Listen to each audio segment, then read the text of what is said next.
बिस्मिल्लाहिर्रहमानिर्रहीम। अस्सलाम वालेकुम डियर स्टूडेंट्स। आज हम मालूमत साइंस अकेडमी में सोर्सेज ऑफ ऑर्गेनिक कंपाउंड्स को डिस्कस करने जा रहे हैं, जो कि तकरीबन इसके लास्ट टॉपिक्स में जा रहा है चैप्टर नंबर 3 के। तो हम देखते हैं सोर्सेज मिनादा ज़राए, कहाँ से ऑर्गेनिक कंपाउंड को हम हासिल कर सकते हैं, कौन कौन से सोर्सेज हैं, कौन कौन से ज़रिए हैं, कौन कौन से मंबाज हैं इसके, कि कहाँ से हम इसको ऑर्गेनिक कंपाउंड्स को हम निकाल सकते हैं। फर्स्ट इसका सोर्स है हमारे पास कोल से ऑर्गेनिक कंपाउंड हासिल किए जा सकते हैं। नेचुरल गैस, कुदरती गैस जो हम घरों में जलाते हैं, CH4, और पेट्रोलियम। ये पेट्रोलियम की मसनूआत जितनी में है, ये इसमें मिट्टी का तेल आ जाता है, पेट्रोल आ जाता है, डीजल वगैरह, ये सारा कुछ ये हमारे पास पेट्रोलियम मेन इसका सोर्स है ऑर्गेनिक कंपाउंड का। ये 3 है, हम इनको 1 बाय 1 डिस्कस करेंगे। लेकिन आज हम सारी डिटेल कोल के बारे में, कोल की टाइप्स के बारे में पढ़ेंगे, और नेक्स्ट जो पार्ट नंबर 2 होगा हमारे लेक्चर का, तो हम उसमें नेचुरल गैस और पेट्रोलियम को इन डिटेल डिस्कस करने वाले हैं। सबसे पहले हम डियर स्टूडेंट्स कोल देखते हैं कि कोल क्या है, कोल की डेफिनेशन क्या है।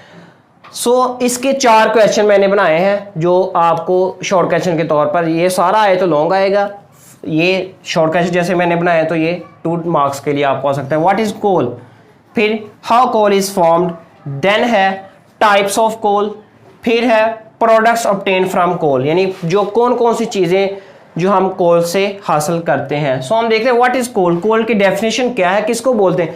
ये आपने आमतौर पर कोयला जो भट्टों पे जलता है, ईंटें जो बेकिंग ईंटें जो है ब्रिक्स बेक करने के लिए, उनमें ये इस्तेमाल होता है। फिर आपने ये सुना होगा तिक्का पार्टी चलती है, अक्सर तिक्का बनाते हैं तिक्के लोग बड़ी बड़ी शॉप्स पे, तो तिक्कों को पकाने के लिए भी ये कोयला ही इस्तेमाल होता है। एज ए मैनी इंडस्ट्रीज में भी ये इस्तेमाल होता है। Coal is a blackish mixture, ये काला mixture of compound of carbon, hydrogen, oxygen. इन कार्बन, हाइड्रोजन और ऑक्सीजन का ये मिक्सचर है, और इसमें थोड़ी मिकदार में नाइट्रोजन और सल्फर के कंपाउंड भी पाए जाते हैं। हाउ कोल इज फॉर्म, ये किस तरह बनता है, कैसे बनता है। डिकम्पोजिशन से बनता है, यानी कि डिकम्पोजिशन ऑफ वुड से बनता है, यानी कि जब लकड़ी की डिकम्पोजिशन तब ये बनता है। Millions of years ago, almost यानी कि 500 मिलियन या कुछ जो है रेयर चांसेस 650 मिलियन साल पहले जो डिकम्पोजिशन होकर टूट बूट से जो वुड्स की, उससे ये बनता है। कार्बोनाइजेशन जो मेन कंसेप्ट है वो हम देखते हैं इसमें कि एक पॉइंट है, डेफिनेशन उसकी देखते हैं। Conversion of wood into coal in the absence of air under high temperature and pressure. हाँ, ऐसे बनते हैं कोल, पेट्रोलियम, ये जमीन की तह के नीचे बनते हैं। और ये कैसे बनते हैं, कन्वर्जन ऑफ वुड, लकड़ी का कोयले में बदलना, इन द एब्सेंस, गैर मौजूदगी में। हवा नहीं नीचे जाती है, आपको पता है अर्थ क्रस्ट मट्टी के नीचे दबे होते हैं ये चीज़ें, तो वहाँ पे हवा कहाँ पे जानी। और आपको पता है कि मट्टी के नीचे आप अगर आप ही लोग हैं, आप ऐसे करें कोई गड्ढा खोद के उसमें लेट जाए, आपको कितनी गर्मी लगेगी। तो अगर ऊपर मट्टी डली हुई है, बहुत ज़्यादा नीचे अगर है, तो फिर कितना टेम्परेचर होगा। और अगर मट्टी बहुत ज़्यादा है, ऊपर चीज़ें बहुत ज़्यादा हैं, रॉक्स हैं, कुछ है, तो कितना प्रेशर ऊपर लगेगा। तो ये हाई टेम्परेचर और प्रेशर की मौजूदगी में हमारे पास जो लकड़ी का कोयले में बनना है, उसे हम कार्बोनाइजेशन बोलते हैं। टाइप्स ऑफ कोल, कोल के पास के बारे में हमारी कितनी टाइप्स हैं, तो कार्बन परसेंटेज की बिना पर हमारे पास there are 4 types of coal. Coal की हमारे पास 4 किस्में हैं। सबसे पहले मैं इसका आपको मेन कॉन्सेप्ट्स, मेन स्ट्रक्चर बताता हूँ कि कैसे जो है लकड़ी से हमारे पास कोल और कोल की फर्दर टाइप्स बनती हैं। सबसे पहले हमारे पास कोई भी ट्रीज है, लकड़ी है उनकी, वो डेड होते हैं, गिरते हैं नीचे, ठीक है, उससे मिट्टी थोड़ी बहुत ऊपर आ जाती है उसके ऊपर, उससे हमारे पास पीट बन जाता है। पीट कैसे बनता है, केमिकल एंड बायोकेमिकल रिएक्शंस होते हैं, उससे पीट बनता है हमारे पास।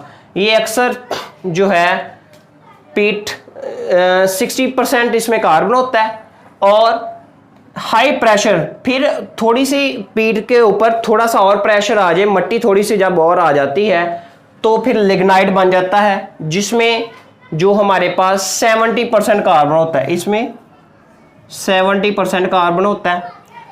फिर फर्दर जो है और मट्टी आगे ऊपर और तह आकर ऊपर रेत मट्टी और रॉक्स आकर फर्दर प्रेशर जब बढ़ता है तो बिट्यूमिनस बनता है और उसमें 80% कार्बन होता है।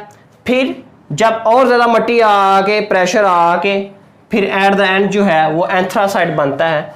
हमें पता है जो वैसे पौधा होता है ना आम हालात में उसमें 40% कार्बन कॉन्टेक्ट्स पाए जाते हैं, तो जब ये बर्न होता है ये प्रेशर की मौजूदगी में तो इस तरह इनमें 90%। ये सबसे जो है वो अच्छा इसकी है कोल की टाइप एंथ्रासाइड, इसमें सबसे ज़्यादा परसेंटेज है। ये आपको कार्बन की परसेंटेज का एमसीक्यूज भी आ सकता है। तो फिर मैं फर्दर आपको इनके इस्तेमाल बताता हूँ। ये पीट जो है फर्नेस भट्टियों में इस्तेमाल होती है, ये पावर स्टेशन में लिग्नाइट इसकी टाइप जो कोल की इस्तेमाल होती है। ये बिट्यूमिनस हाउस होल्ड फ्यूल यानी घरों में फ्यूल के तौर पर इस्तेमाल होती है, जबकि इंडस्ट्रियल फ्यूल जो है एंथ्रासाइड एज ए इंडस्ट्रियल फ्यूल के तौर पर इस्तेमाल होता है। प्रोडक्ट्स ऑब्टेन फ्रॉम कोल, कोल से कौन कौन से प्रोडक्ट हासिल होते हैं। डिस्ट्रक्टिव डिस्टिलेशन हम पहले डिस्कस करते हैं कि डिस्ट्रक्टिव डिस्टिलेशन है क्या। कहता है कि heating of coal in the absence of air, यानी कि कोल को हवा की गैर मौजूदगी में हीट करना, उसे हम क्या कहते हैं डिस्ट्रक्टिव डिस्टिलेशन। ये भी एक इंपॉर्टेंट डेफिनेशन है। तो जब इसको हीट किया जाता है डिस्ट्रक्टिव डिस्टिलेशन होती है। डिस्ट्रक्टिव ना तोड़ना, डिस्टिलेशन में ना अलग अलग। तो हमारे पास 4 किस्म के प्रोडक्ट्स हमें मिलते हैं, इसकी टाइप्स कोल की बनती हैं। सबसे पहले जो है वो कोल गैस है, फिर अमोनिकल लीकर है, फिर कोल तार है, फिर कोक है। तो हम वन बाय वन इनके यूजेस इनकी डेफिनेशंस देखते हैं कि coal gas it is a mixture of hydrogen, carbon, oxygen and methane. ये मीथेन के कंपाउंड्स का मिक्सचर है। इसके यूजेस क्या है, ये इस्तेमालात इसके क्या हैं हमारे पास कोल गैस के। इन इंडस्ट्रीज एज फ्यूल, ये इंडस्ट्रीज में फ्यूल के तौर पर इस्तेमाल होता है। Number 2, it provide inert and reducing atmosphere in various metallurgical operation, यानी कि बहुत सारे मेटलर्जिकल ऑपरेशंस में, मेटलर्जिकल ऑपरेशन मीना होता है कि किसी भी खाम हालत में जो है मादा कोई हो, मेटल कोई। सो ये हमारे पास और से मेटल्स अलग करने के लिए भी इस्तेमाल होता है। तो नेक्स्ट टाइम अमोनिया लीकर देखते हैं। अमोनिया लीकर जो कि कोल की दूसरी जो हमारे पास प्रोडक्ट है वो अमोनिया लीकर, ये अमोनिया का पानी में सॉल्यूशन है। इसे हम अमोनिया साथ एक्वस इस तरह भी लिख सकते हैं। अमोनिया प्लस H2SO4 जब सल्फ्यूरिक एसिड के साथ किंग ऑफ केमिकल्स के साथ इसका रिएक्शन करवाया जाता है तो हमारे पास अमोनियम सल्फेट जो कि एक फर्टिलाइज़र है, ये खाद्य बनाने के लिए for the manufacturing of fertilisers ये इस्तेमाल होता है। नेक्स्ट है कोल तार। कोल तार की डेफिनेशन क्या है, थिक ब्लैक लिक्विड, यानी कि गाढ़ा काला सा पानी लिक्विड माया, उसे हम बोलते हैं कोल तार। इट कंटेन 200+ ऑर्गेनिक कंपाउंड, इसमें ऑलमोस्ट 200 से ज्यादा ऑर्गेनिक कंपाउंड्स हैं, जिसमें एरोमेटिक कंपाउंड्स की मैं बात करूं तो बेंजीन है, फिनोल है, टोलिन है, इस तरह जो है इसमें कंपाउंड पाए जाते हैं।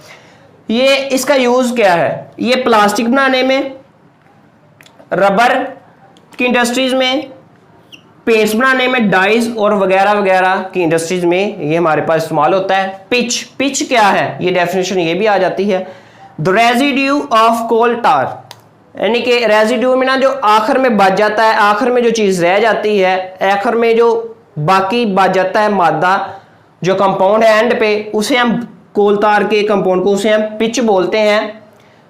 सो कोल तार ये क्या है, कोक है फर्दर इसकी किस्म। अच्छा पिच को हम मैं इसका थोड़ा सा आपको इस्तेमाल बता दूं। पिच जो है हमारे पास ये छतों को हमवार करने के लिए, सड़कों को हमवार करने, जिसे आप लुक नहीं बोलते हम पंजाबी में या उर्दू में, तो वो हमारे पास जो है ना छतों की अगर लीकेज से भी ये बचाता है। सो कोक जो है रेजिड्यू लेफ्ट बिहाइंड, जो कोल का रेजिड्यू, कोल की जो बाकी चीज एंड पे बच जाती है उसे हम कोक के तौर पर जानते हैं, उसे हम कोक के नाम से जानते हैं। इसमें 90% कार्बन कंटेंट्स होते हैं। It is use as reducing agent in extraction of metal, ये मेटल को अलग करने के लिए वही काम है, ये भी इस्तेमाल होता है। लेट्स सपोज मैं आपको बताऊं फेरिक ट्राइऑक्साइड प्लस कार्बन यहाँ पे रिड्यूसिंग एजेंट के तौर पर काम करता है, तो इसमें कार्बन डाइऑक्साइड, ये देखें मेरे पास जो है लोहा फेरिक जो है वो अलहदा इन प्योर फॉर्म ये मेरे से ऑब्टेन हो गया है, हमारे पास ऑब्टेन हो गया है। तो ये हमारा था आज का टॉपिक। जो हमारा नेक्स्ट है इसके ये जो दो टाइप्स थी सोर्सेज थे, इसको हम इंशाल्लाह नेक्स्ट लेक्चर में देखेंगे। तो आई होप आपको अच्छे से समझ आ गया होगा। तो मज़ीद लेक्चर्स के लिए आप जो हैं हमारे चैनल को ज़रूर सब्सक्राइब कीजिएगा। थैंक यू, अल्लाह हाफिज़।